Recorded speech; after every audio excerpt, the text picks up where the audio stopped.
Students, आज हम दो बैलों की कथा का अध्ययन करेंगे। प्रेमचंद का जन्म सन 1880 में बनारस के लम्हे गांव में हुआ था। उनका मूल नाम धनपत राय था। प्रेमचंद का बचपन अभावों में बीता और शिक्षा बीए तक ही हो पाई। उन्होंने शिक्षा विभाग में नौकरी की, परंतु असहयोग आंदोलन में सक्रिय भाग लेने के लिए सरकारी नौकरी से त्याग पत्र दे दिया और लेखन कार्य में पूरी तरह समर्पित हो गए। सन 1936 में इस महान कथाकार का देहांत हो गया। प्रेमचंद की कहानियां मानसरोवर के 8 भागों में संकलित हैं। सेवा सदन, प्रेमाश्रम, रंगभूमि, कायाकल्प, निर्मला, गबन, कर्मभूमि, गोदान अनेक प्रमुख उपन्यास हैं। उन्होंने हंस, जागरण, माधुरी आदि पत्रिकाओं का संपादन भी किया। कथा साहित्य के अतिरिक्त प्रेमचंद ने निबंध एवं अन्य प्रकार की गद्य लेखन की प्रचुर मात्रा में किया। प्रेमचंद साहित्य को सामाजिक परिवर्तन का सशक्त माध्यम मानते थे। उन्होंने जिस गांव और शहर के परिवेश को देखा और जिया, उसकी अभिव्यक्ति उनके कथा साहित्य में मिलती है। किसानों और मजदूरों की दयनीय स्थिति, दलितों का शोषण, समाज में स्त्री की दुर्दशा और स्वाधीनता आंदोलन आदि उनकी रचनाओं के मूल विषय हैं। प्रेमचंद के कथा साहित्य का संसार बहुत व्यापक है। उसमें मनुष्य ही नहीं, पशु पक्षी को भी अद्भुत आत्मीयता मिली है। बड़ी सी बड़ी बात को सरल भाषा में सीधे और संक्षेप में कहना प्रेमचंद के लेखन की विशेषता है। उनकी भाषा सरल, सजीव एवं मुहावरेदार है तथा उन्होंने अरबी, फारसी और अंग्रेजी के प्रचलित शब्दों का प्रयोग कुशलता पूर्वक किया है। दो बैलों की कथा के माध्यम से प्रेमचंद ने कृषक समाज और पशुओं के भावात्मक संबंध का वर्णन किया है। इस कहानी में उन्होंने यह भी बताया है कि स्वतंत्रता सहज में नहीं मिलती, उसके लिए बार बार संघर्ष करना पड़ता है। इस प्रकार परोक्ष रूप से यह कहानी आजादी के आंदोलन की भावना से जुड़ी है। जानवरों में गधा सबसे ज्यादा बुद्धिहीन समझा जाता है। हम जब किसी आदमी को पहले दर्जे का बेवकूफ कहना चाहते हैं तो उसे गधा कहते हैं।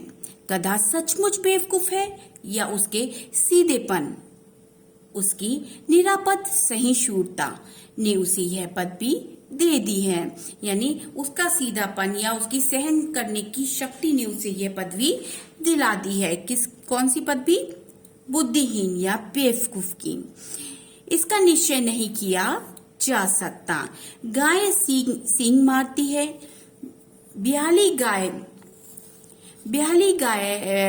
ब्याही हुई गाय तो अनायास ही सिंगनी का रूप धारण कर लेती है।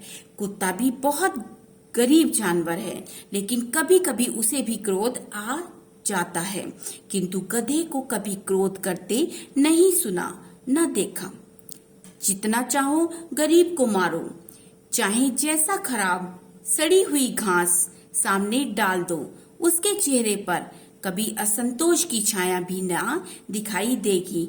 बैसाख में चाहे एकाध बार कुलेल कर लेता हो, कुलेल मतलब क्रीड़ा, पर हमने तो उसे कभी खुश होते नहीं देखा। उसके चेहरे पर एक विषाद स्थायी रूप से छाया रहता है। विषाद माने दुख स्थायी रूप से छाया रहता है। सुख दुख हानि लाभ किसी भी दशा में उसे बदलते नहीं देखा। ऋषि मुनियों में जितने गुण हैं वे सभी उसमें पराकाष्ठ को पहुंच गए हैं। वे सभी उसमें पराकाष्ठा को पहुंच गए हैं। यानी ऋषि मुनियों के अंदर जो गुण होते हैं, अपने मन को कंट्रोल करना, मतलब अपनी इंद्रियों को बस में करना, वो सारे गुण किसके अंदर पहुंच चुके हैं? गधे के अंदर पहुंच चुके हैं। पर मनुष्य उसे बेवकूफ कहता है, परंतु इतना सहनशील जीव, परंतु मनुष्य उसे क्या कहता है? बेवकूफ।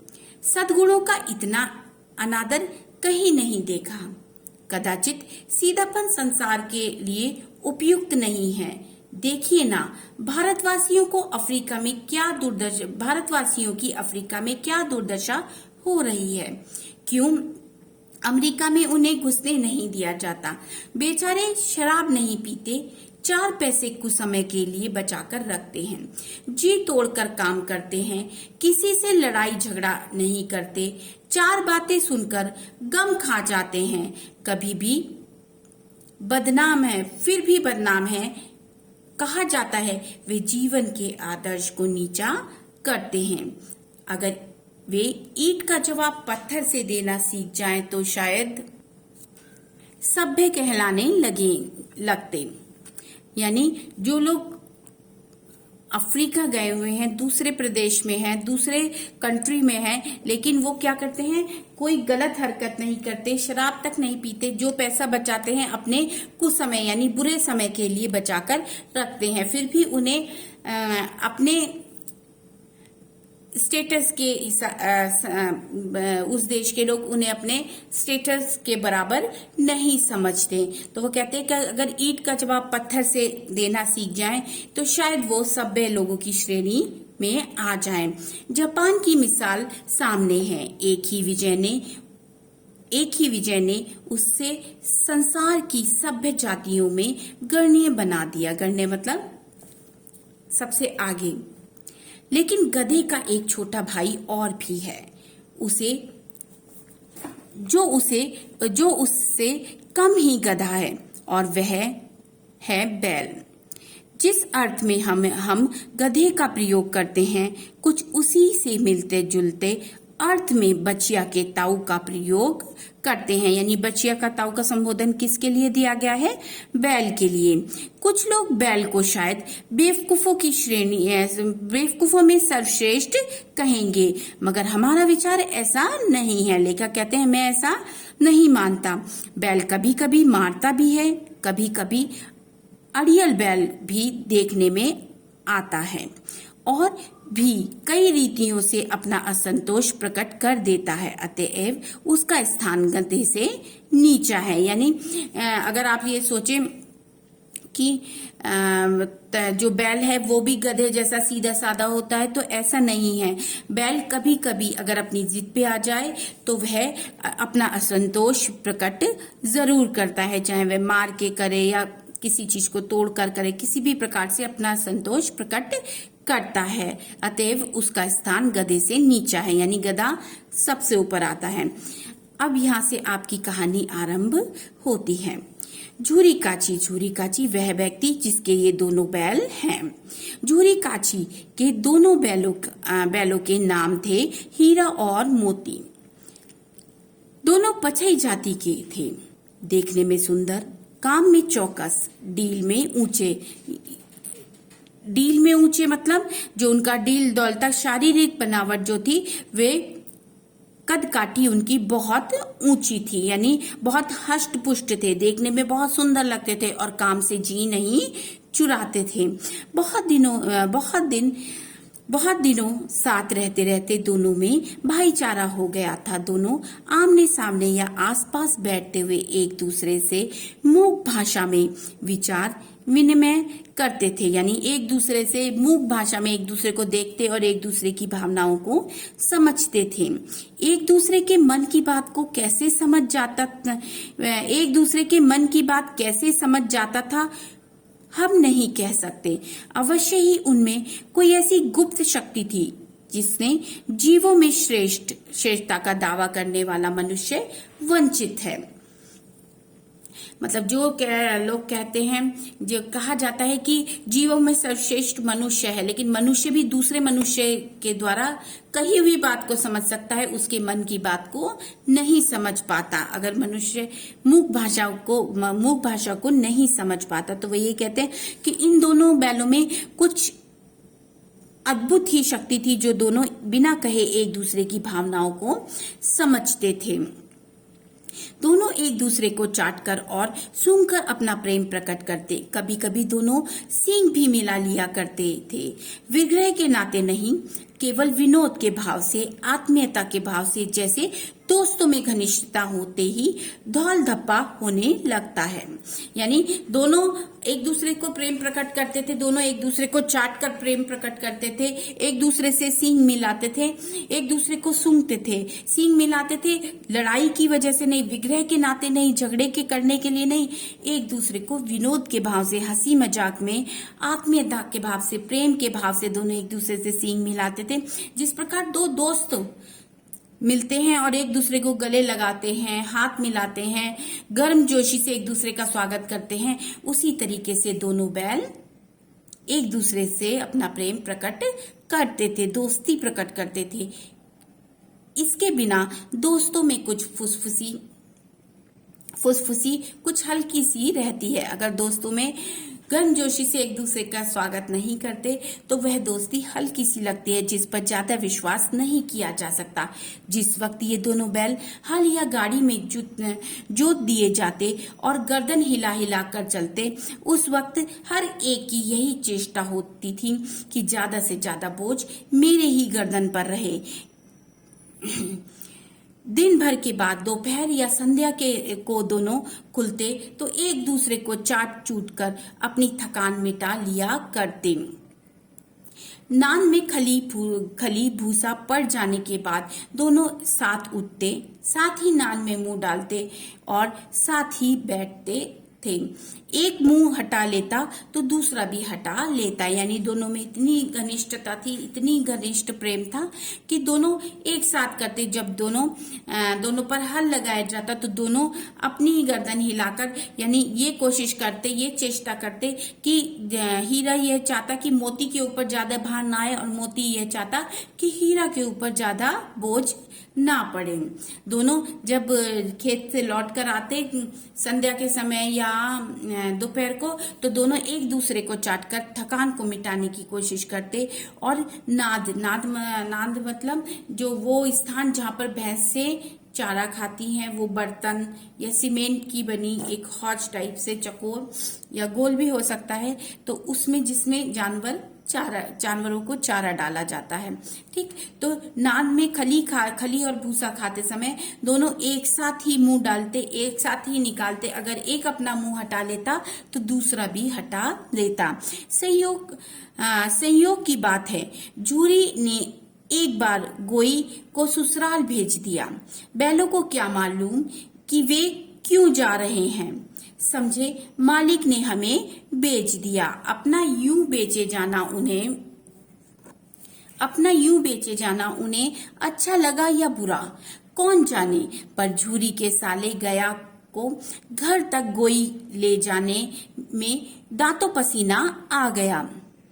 पीछे से हाँकता तो दोनों दाएं बाएं भागते, पगहिया पकड़कर आगे से खींचता तो दोनों पीछे की ओर जोर लगाते, मारता तो दोनों सींग नीचे करके हुंकारते। अगर ईश्वर ने उन्हें वाणी दी होती तो झूरी से पूछते, तुम हम गरीबों को क्यों निकाल रहे हो? हमने तो तुम्हारी सेवा करने में कोई भी कसर नहीं उठा रखी। अगर इतनी मेहनत से काम ना चलता था तो और काम ले लेते। हमें तो तुम्हारी चाकरी में मर जाना कबूल था। हमने कभी दाने चारे की शिकायत नहीं की, तुमने जो खिलाया वह सिर झुकाकर खा लिया, फिर तुमने हमें इस जालिम के हाथों क्यों बेच दिया। गोई मतलब बैलों की जोड़ी, ठीक है। बैलों की जोड़ी कौन लेकर जा रहा था? जूरी ने अपने साले को दे दी। और दो गोई जो थी, दोनों बैलों की जोड़ी को कौन लेकर जब गया उनको लेकर जा रहा था, तो उसको दांतों पसीना आ गया, यानी उसको इतनी कठिनाई हुई कि वह उन दोनों को ले जाने में उसके पसीने छूट गए। एक को मारता तो दूसरा भागता, दूसरे को मारता तीसरा मतलब दूसरे को मारता तो पहला भागता, और आगे से पकड़ता तो वह पीछे की ओर बढ़ते, पीछे से पकड़ता तो आगे की ओर बढ़ते। लेकिन उनके मन में बहुत अधिक विचार चल रहा था, वह बहुत अधिक दुखी थे। वो अगर ईश्वर उन्हें वाणी देता तो जूरी से जरूर पूछते कि हम गरीबों ने तुम्हारा क्या बिगाड़ा था, हमने तो तुम्हारी सेवा में कोई कसर नहीं छोड़ी, जितना तुम काम कहते हम करते, अगर तुम्हें उससे शिकायत थी तो हमें बताते, हम और अधिक काम करते। दोनों के मन में यही कई सवाल चल रहे थे कि हमें तुम्हारी चाकरी करते करते मरना मंजूर था, जो खाने को देते हम वो खाते, लेकिन इस जालिम के हाथों हमें क्यों बेच दिया। संध्या समय दोनों बैल अपने नए स्थान पर पहुंचे। दिन भर के भूखे थे, लेकिन जब नान में लगाए गए तो एक ने भी उसमें मुंह ना डाला। दिल भारी हो रहा था, जिसे उन्होंने अपना घर समझा था, आज वह पीछे छूट गया था। यह नया घर, नया गांव, नए आदमी उन्हें बेगाने से लगते थे कि सामने गांव पहुंचते पहुंचते गया कि गांव पहुंचते पहुंचते शाम हो गई। दोनों थक कर छूटते, लेकिन दोनों ने खाना नहीं खाया क्योंकि दिल भरा हुआ था। उनका दिल बहुत अधिक दुखी था। जिसे वह अपना घर समझ रहे थे, आज वह उस स्थान से दूर थे। वह घर उनसे पीछे छूट गया। नया घर, सब कुछ, नए लोग, नया गांव, सब उन्हें अनजाना सा लग रहा था। दोनों ने अपनी मूक भाषा में सलाह की। दोनों ने एक दूसरे से सलाह की, एक दूसरे को कनखनियों से देखा और लेट गए।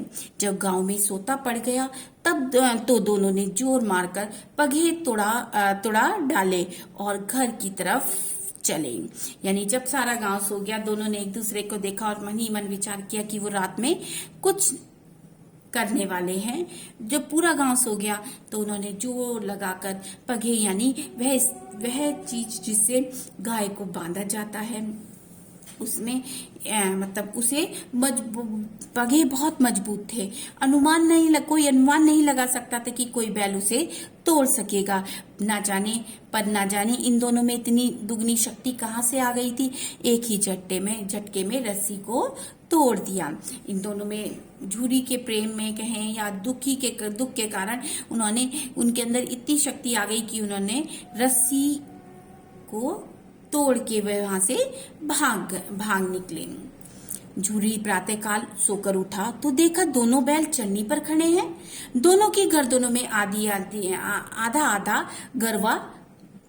गराव लटक रहा है, यानी दोनों में के गले में रस्सियां लटकी हुई हैं। तो दोनों जो है झूरी के घर के बाहर, झूरी के घर की चरनी पर खड़े हैं। झूरी घुटने तक पांव कीचड़ में भरे हैं और दोनों की आंखों में विद्रोह में स्नेह झलक रहा है। यानी दोनों बैलों के पांव जो थे घुटने तक कीचड़ में भरे हुए थे, यानी वो इतनी कहां से निकल के आएंगे, लेकिन दोनों की आंखों में विद्रोह था। यानी उनके अंदर शिकायत थी गया को लेकर, लेकिन प्रेम भी वो गया से बहुत करते थे। विद्रोह में प्रेम झलक रहा था उनकी आंखों में। वो पूछना चाहते थे, जूरी से पूछना चाहते थे कि क्यों उसने हमें बेचा। वह जूरी से प्रेम भी बहुत करते थे, तो उनके में विद्रोह में स्नेह झलक रहा था उनकी आंखों में।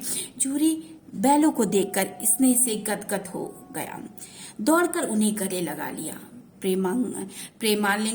प्रेमालिंगन और चुम्बन का वह दृश्य बड़ा ही मनोहर था। दोनों को देखकर वह उसकी प्रसन्नता मतलब उसे खुशी समाई नहीं जा रही थी। दौड़कर उसने दोनों को अपनी बाहों में भर लिया और यह दृश्य बहुत ही सुंदर था। घर और गांव के लड़के जमा हो गए। जैसे ये दृश्य चल रहा था, तभी गांव के सभी बच्चे इकट्ठे हो गए और ताली बजा बजाकर उनका स्वागत करने लगे। किसका स्वागत?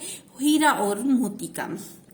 गांव के इतिहास में यह घटना अभूतपूर्व ना होते हुए भी महत्वपूर्ण थी। ये कोई बहुत बड़ी घटना नहीं थी, लेकिन ये बहुत महत्वपूर्ण घटना थी।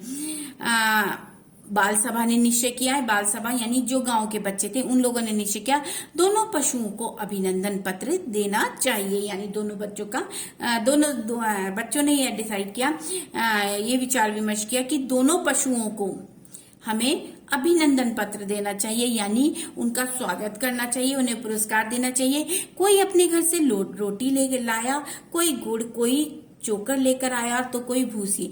वे उन्हें खिलाने के लिए पुरस्कार स्वरूप कोई अपने घर से रोटी लाया, कोई गुड़ लाया, कोई चोकर लाया और कोई भूसी लेकर आया। एक बालक ने कहा, ऐसे बैल किसी के पास ना होंगे। दूसरे बालक ने समर्थन किया, इतनी दूर से दोनों अकेले चले आए। तीसरा बोला, बैल नहीं है, वे उस जन्म के आदमी हैं। यानी बच्चे इतने ज्यादा उत्साहित हो रहे थे, आपस में वार्तालाप कर रहे थे। एक बच्चा बोला, ऐसे बैल तो किसी के पास ना होंगे। दूसरा बोला, हाँ भाई ऐसे किसी के पास होंगे, इतनी दूर से अकेले चले आए। तीसरा बोला, ये बैल नहीं, ये उस जमाने के आदमी हैं, यानी ये पुराने जमाने के आदमी हैं। परंतु तीसरे वाले बच्चे का इसका प्रतिवाद करने का किसी में साहस ना था। यानी जो तीसरे वाले बच्चे ने बोला, उसका कोई जवाब नहीं दे पाया। चोरी की स्त्री ने बैलों को द्वार पर देखा तो जल उठी, बोली, कैसे नमक हराम बैल हैं कि एक दिन वहां काम ना किया और भाग खड़े हुए। उसकी झूरी की पत्नी को बहुत अधिक जलन हो रही थी, क्योंकि झूरी ने ये बैलों की जोड़ी किसे दी थी? अपने साले को दी थी, स्त्री के भाई को। तो उसको बहुत बुरा लग रहा था कि मेरा भाई कितनी मेहनत करके इन बैलों को यहाँ से लेकर गया और ये दोनों रात को वहां से भाग आए। तो उन्होंने कहा, ये नमक हराम है, इनसे काम नहीं करना चाहते, इसलिए वहां से भाग आए। झूरी अपने बैलों का यह आक्षेप ना सुन सका, इतना अपमान ना सुना जा रहा था झूरी से। मैं बोला, नमक हराम क्यों है?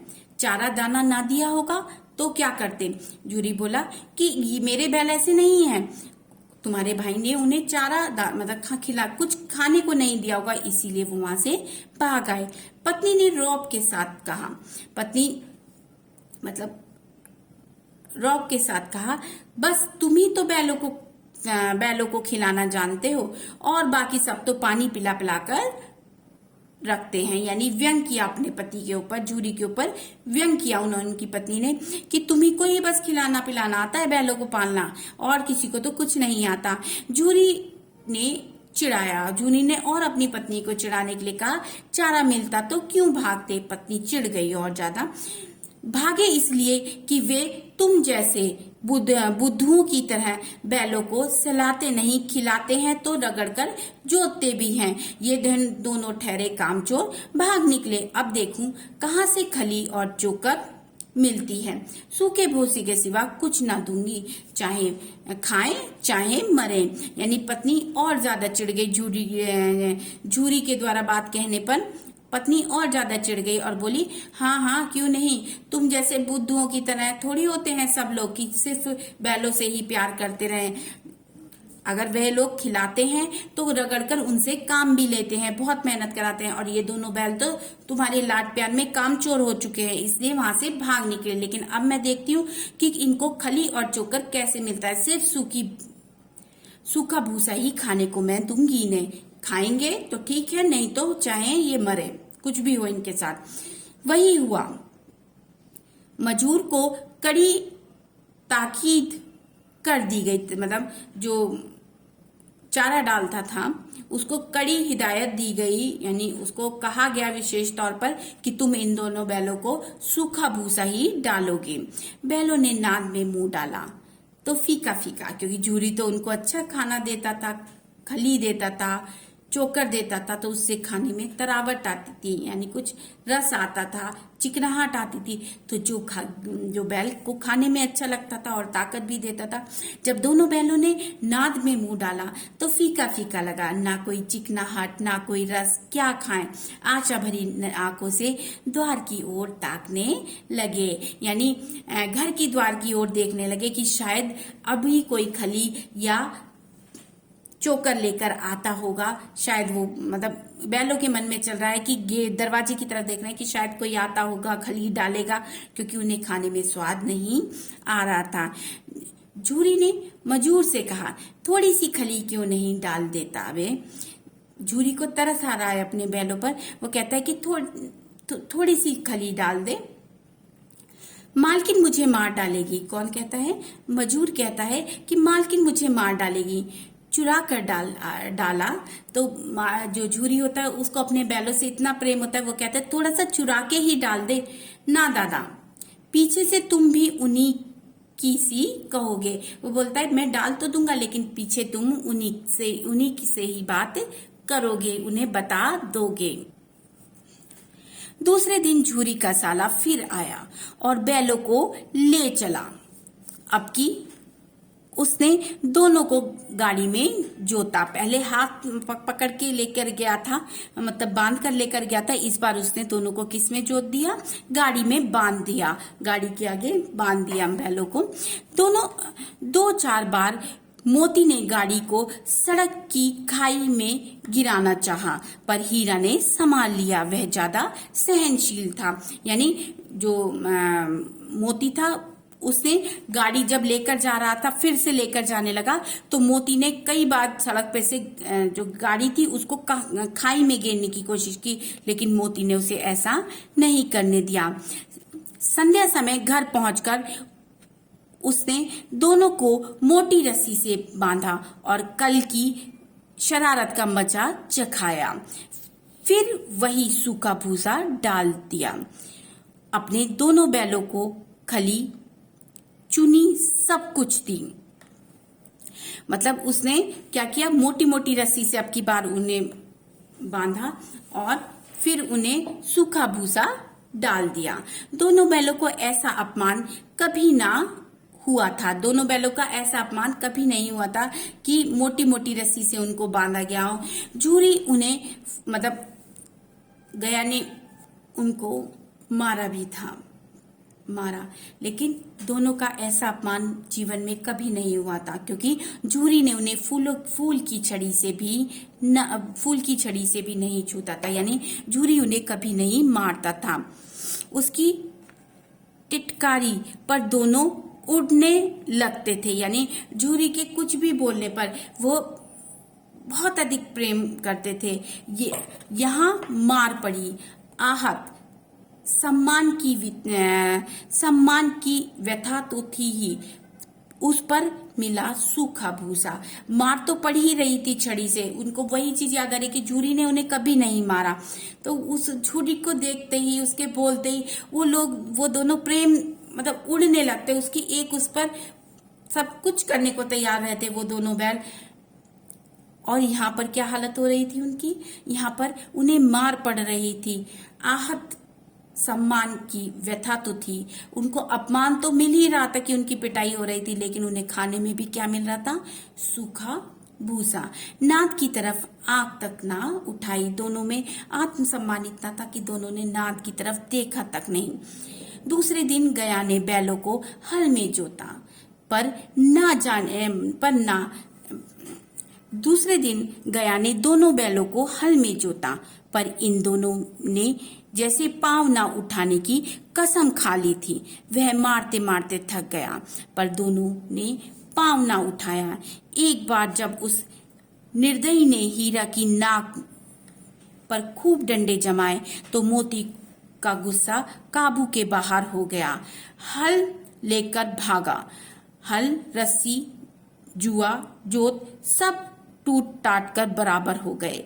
गले में बड़ी बड़ी रस्सियां ना होती तो दोनों पकड़ में ना आते, यानी मारपीट तो हुई उनके साथ, खाने के लिए सूखा भोजन दिया गया, लेकिन अगले दिन उन्हें हल में जब लगाया जा रहा था तो दोनों अपमान सहते सहते इतने जिद्दी हो गए थे, इतना मारा था उनको गया ने कि उन्होंने पांव तक ना उठाया। उन्होंने मारते मारते गया ने उनको बहुत मारा, मारते मारते वो खुद थक गया, लेकिन दोनों बैलों ने एक कदम भी आगे नहीं बढ़ाया। एक बार तो उस निर्दयी ने हीरा की नाक में खूब डंडे बजाए, जिसे देखकर मोती को बहुत अधिक गुस्सा आ गया और वह हल लेकर भाग निकला। हल में जितना सामान था, हल, रस्सी, जुआ, जो सब टूट टाट कर बराबर हो गई। अगर उनकी रस्सी बड़ी ना होती तो वह पकड़ में नहीं आते। हीरा ने मूक भाषा में कहा, भागना व्यर्थ है।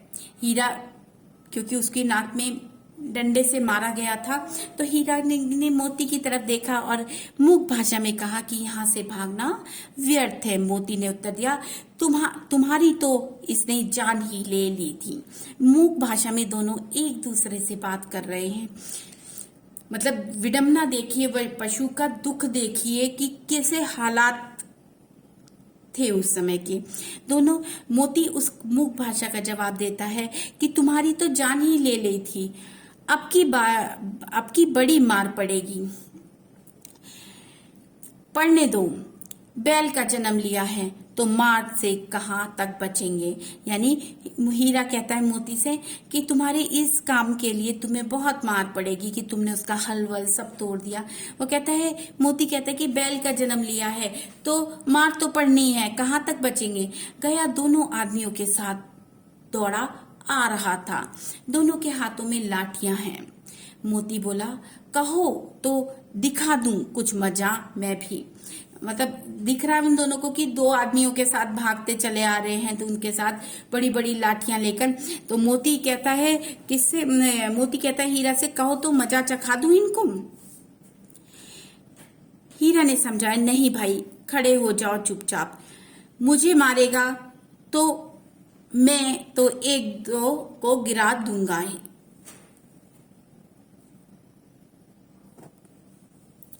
नहीं, हमारी जाति का यह धर्म नहीं। यानी दोनों एक दूसरे से बात करते कि अगर अब उसने मारा तुमको तो मैं इसका विद्रोह करूंगा। तो तभी हीरा बोलता है, नहीं, यह हमारी जाति का धर्म नहीं है।